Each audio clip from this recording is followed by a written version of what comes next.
د میدان ښار ښاروالي ظریفي غفاري داسې خبرې وکړلې چې د ټولو هیوادوالو زړونه یې وګټل. دا چې ظریفي غفاري تازه څه ویلي دي په همدغه ویډیو کې ټول جزئیات راسره کتلی شئ. ګرانو لیدونکو السلام علیکم.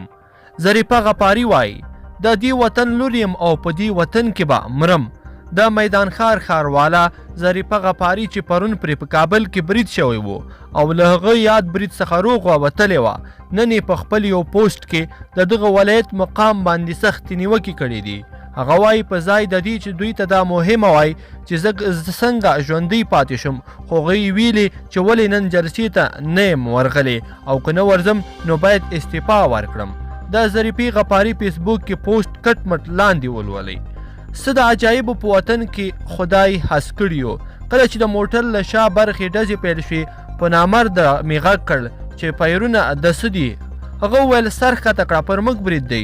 2 مرمۍ مې موټر وخوړې، که مو سر نه وای ښکته کړی 3 مرمۍ مو پر سر لګېدلې.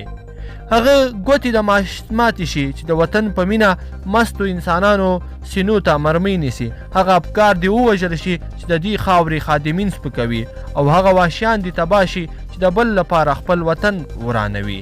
زه د دې وطن لور یم، په دې وطن مې سر ایښی دی او په دې وطن کې به مرم.